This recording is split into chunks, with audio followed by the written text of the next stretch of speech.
Hello बच्चों, तो कैसे हैं सभी लोग। तो हमने लास्ट क्लास में समझा था कि आखिर चार्ज क्या होता है, ठीक है।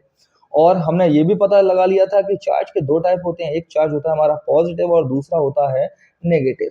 तो उसी के चलते आज हम दो चार्जेस लेके भी आए हैं साथ में, ये रहा हमारा नेगेटिव और ये रहा हमारा पॉजिटिव। इन दोनों चार्जेस के बीच में हमने ये भी पता किया था कि कुछ लोचा होता है, जैसे कि अगर ये पॉजिटिव है और ये नेगेटिव, अगर हम दोनों को पास में लाते हैं तो एक दूसरे से क्या होते हैं, ये अट्रैक्ट होते हैं, एक दूसरे से चिपक जाते हैं। लेकिन जैसे ही इसको मैं पलट के रख दूं, यहाँ पे मैंने दोनों को पॉजिटिव कर दिया, तो अब ये एक दूसरे से क्या नहीं करेंगे, अट्रैक्ट नहीं करेंगे। एक अगर दूसरे के पास जाएगा तो वो दूसरा उससे दूर भागता है। इसका मतलब यहाँ पे रिपल्जन की जो प्रोसेस है वो देखने को मिलती है। तो होता क्या है बच्चों, अगर दो चार्जेस एक दूसरे पे जो फोर्स लगाते, चाहे वो रिपल्सिव फोर्स हो चाहे वो अट्रैक्शन फोर्स हो, इनकी वैल्यू हमेशा फिक्स रहती है। और वो वैल्यू कैसे निकालते हैं ये बताया था कूलाम ने हमें 1785 के अंदर एक फॉर्मूले के द्वारा। तो आइए सीखते हैं कि वो फॉर्मूला कैसे निकाला जाता है। और क्लास 12th के अंदर एमपी बोर्ड में ये बहुत ही ज्यादा फेमस क्वेश्चन भी बनता है, तो अच्छे से इसे सीखना है बच्चों। तो जैसा कि आप देख सकते हैं, मैंने दोनों चार्जेस यहाँ पे, हम पॉजिटिव पॉजिटिव भी ले सकते हैं तब भी फोर्स लगेगा, और नेगेटिव पॉजिटिव भी ले सकते हैं तब भी फोर्स लगेगा, ठीक है।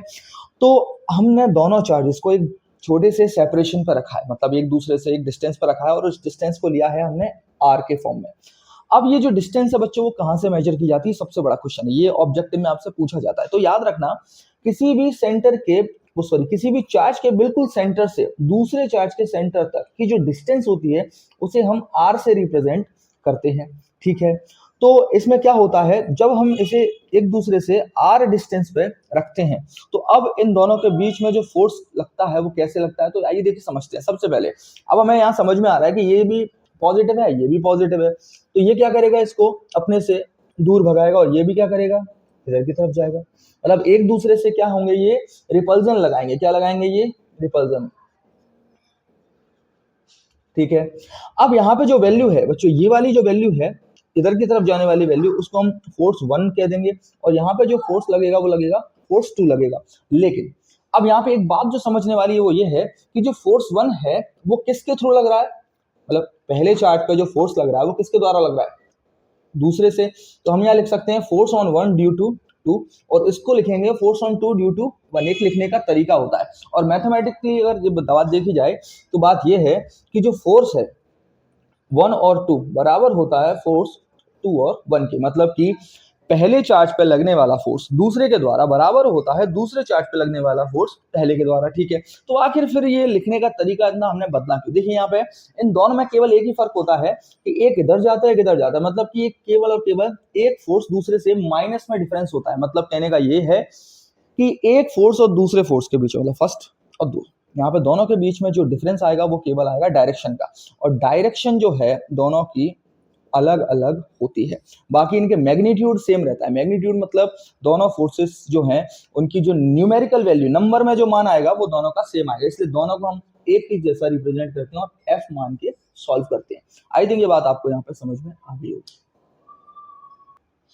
तो अब कूलाम के नियम के अनुसार हुआ क्या है वो हम समझते हैं। तो देखिए कूलाम के जो नियम है उसमें सिर्फ दो स्टेटमेंट उन्होंने हमें दिए थे, और स्टेटमेंट ये था, उन्होंने फोर्स को रिलेट किया था चार्जेस और डिस्टेंस से, ठीक है। तो मान लेते हैं हम यहाँ पे जो चार्ज है वो हमारी इसकी वैल्यू है Q1, और ये जो दूसरा चार्ज इसकी वैल्यू है Q2, ठीक है बच्चों। तो अब सबसे पहला जो नियम दिया था गुलाम ने, वो ये बोला था कि दोनों चार्जेस के बीच में लगने वाला, चाहे वो अट्रैक्शन फोर्स हो या रिपल्जन फोर्स हो, वो फोर्स जो है वो डायरेक्टली प्रोपोर्शनल होता है। ये प्रोपोर्शनल का साइन होता है, डायरेक्टली प्रोपोर्शनल होता है दोनों चार्जेस के मल्टीप्लिकेशन के। मतलब कि दोनों चार्जेस को अगर मैं इंटू कर दूं, उसका जो रिजल्ट आएगा उसके डायरेक्टली प्रोपोर्शनल क्या होगा, उन दोनों के बीच में लगने वाला फोर्स, ठीक है। दूसरा जो उन्होंने स्टेटमेंट दिया था वो भी दिया था फोर्स से ही, और वो बोला था कि जो फोर्स होता है वो इनवर्सली प्रोपोर्शनल होता है। वो इनवर्सली प्रोपोर्शनल में हम केवल वैल्यू को नीचे रख देते हैं, ठीक है। तो इनवर्सली प्रोपोर्शनल होता है किसके, उन दोनों चार्जेस के जो बीच की डिस्टेंस है उसके स्क्वायर के इनवर्सली प्रोपोर्शनल होता है। मतलब कि आर स्क्वायर के क्या होगा, ये इनवर्सली प्रोपोर्शनल होता है। अब यहाँ पे आप देख सकते हैं कि ये भी फोर्स को रिप्रेजेंट कर रही है इक्वेशन 1, और ये दूसरी वाली इक्वेशन जो है वो भी फोर्स को रिप्रेजेंट कर रही है। तो जब दोनों के ही बाप सेम है, दोनों को सेम चीज से रिप्रेजेंट किया जा रहा है, इसलिए दोनों को क्या कर दिया जाता है, एक दूसरे के साथ इक्वेट कर दिया जाता है, और इससे जो रिजल्ट आता है वो क्या आता है हमारा। तो इसे इक्वेट करने के बाद जो रिजल्ट आता है हमारा वो आता है F directly proportional Q1 Q2 और नीचे जो हम लिख सकते हैं R²। अब यहाँ पे हमने क्या कर दिया, इक्वेशन 1 और इक्वेशन 2 को कंबाइन करके लिख दिया, ठीक है, जैसा कि आपको समझ में आता है। अब ये जो प्रोपोर्शनल का साइन है इसके साथ क्या करना है, अब इस चीज को हम स्टेप बाय स्टेप समझते हैं, ठीक है बच्चों। तो यहाँ पे हमने अपना जो फॉर्मूला अभी निकाला था वो हमने लिख लिया, दोनों फोर्सेस को एक साथ इक्वेट करके लिखा तो हमारे सामने आ गया F प्रोपोर्शनल का साइन और Q1 Q2 अपॉन R²। अब जो मैथमेटिक्स में थोड़ा बहुत नॉलेज रखते हैं उन्हें ये बात समझ में आ गई होगी कि जब भी प्रोपोर्शनल का साइन हम हटाते हैं तो वहां पे क्या आता है, कांस्टेंट आता है। तो यहाँ पे हम जो कांस्टेंट इस्तेमाल करेंगे वो बच्चों करेंगे K। अब मैं आपको इस K की कहानी बताऊंगा, याद रखना यहाँ हम दो K इस्तेमाल करेंगे, एक तो हमारा कैपिटल अपर केस और एक हम इस्तेमाल करेंगे लोअर केस एक स्मॉल के, ठीक है। तो यहाँ पे जो K है इसके बाद हम यहाँ लिख देंगे चार्जेस को ऐसे लिख देंगे Q1 Q2 अपॉन R², ठीक है। अब ये जो K है इसकी वैल्यू क्या होती है और आखिर ये K होता क्या है, तो यहाँ पे हम बात करते हैं K के बारे में। K जो है ये जो होता है 1/4 पाई एप्सिलॉन m, ये 1/4 पाई एप्सिलॉन m को रिप्रेजेंट करता है। ये 1/एप्सिलॉन m क्या है उस पर भी हम बात करेंगे। यहाँ पे हम एप्सिलॉन क्या होता है, ये क्या है, इसके बारे में हम अपनी अगली क्लास में अच्छे से सीखेंगे, लेकिन पहले ये समझते हैं कि इसके अंदर हम कौन कौन से कंपोनेंट इस्तेमाल कर रहे हैं। तो यहाँ पे आप समझते हैं कि ये जो K की वैल्यू हमें इस इक्वेशन के अंदर सब्स्टिट्यूट करना है, तो हमारा जो नया फॉर्मूला बनेगा वो क्या बनेगा, 1/4 पाई एप्सिलॉन m और Q1 Q2 अपॉन R²। ये एप्सिलॉन m क्या है, एप्सिलॉन जो मीडियम को शो करता है, इसलिए हम यहाँ पे समझ लें कि ये जो दोनों चार्जेस हैं ये हमने किसी मीडियम के अंदर रखे हैं, तो उसके लिए जो कांस्टेंट वैल्यू होती है हम उसको इस्तेमाल करते हैं। इसको कहते हैं परमिटिविटी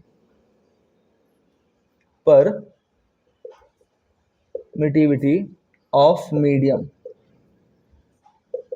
ठीक है। ये परमिटिविटी ऑफ मीडियम को शो करता है, कैसे करता है हम आपको अब समझाएंगे, चलिए देखते। और हाँ बच्चों, तो अगर आप चाहो तो आपका जो रिजल्ट है वो ऐसे भी लिख सकते हैं आप, और अगर आपको कभी उस तरह से फॉर्मूला मिल जाए अगर आपको कभी ऐसा मिल जाए F equal 1/4 pi epsilon not K, okay, और यहां मिल जाए आपको Q1 Q2 अपॉन R²। तो इसमें भी आपको घबराना नहीं है, क्योंकि मैंने आपको स्टार्टिंग में बताया था कि हमारे पास दो जो है K है, एक तो है अपर केस एक लोअर केस। तो उसको मैं यहाँ पे हाईलाइट कर देता हूँ। यहाँ पे हम जो केस इस्तेमाल करते हैं वो लोअर केस होता है, ठीक है, मतलब स्मॉल के। ये जो होता है, ठीक है, स्पेशली मीडियम के लिए रहता है, या फिर हम मान सकते हैं इसकी जो वैल्यू है हम जैसे यहाँ पे एप्सिलॉन नॉट लिखा हुआ है, ये जो वैल्यू है वो बताई जाती है स्पेस या वैक्यूम के लिए, ठीक है, जैसा कि आपको नोट्स में देखने को मिल जाएगा आपके, ठीक है। तो ये जो डेरिवेशन था आपका ये कूलाम्स लॉ का था और बहुत अच्छे से हमने इसको परफॉर्म किया। इसकी एसआई यूनिट की बात कर लेते हैं बच्चों। तो फोर्स की हमेशा याद रखना, फोर्स की जो एसआई यूनिट होती है वो हमेशा याद रखना वो क्या होती है, न्यूटन होती है। क्या होती है, न्यूटन होती है। और अगर फोर्स की आपसे एसआई के अलावा सीजीएस यूनिट पूछे, क्या पूछे, जीएस यूनिट पूछे, तो वो हो जाती है डायन, ठीक है।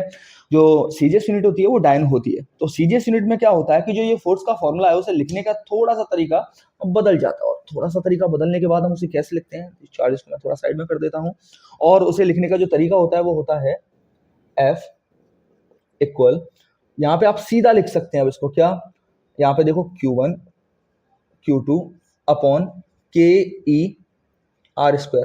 KE जो है वो किसी मीडियम के लिए हमने 1 माना। अब मीडियम कौन सा है, ये एयर के लिए मान लेते हैं, तो एयर के लिए इसको 1 मानते हैं, तो फिर लास्ट फॉर्मूला जो बनेगा ये KE क्या हो जाएगा, 1 होके हट जाएगा, तो हमारा फाइनल फॉर्मूला जो है वो क्या आ जाएगा, ये आ जाएगा 1/4 पाई एप्सिलॉन नॉट, पूरा हट गया, KE भी हट गया, तो हमारे पास क्या बचा, Q1 Q2 अपॉन R²। तो यहाँ पे आपके लिए सबसे इंपॉर्टेंट है यहाँ तक चीजें समझना।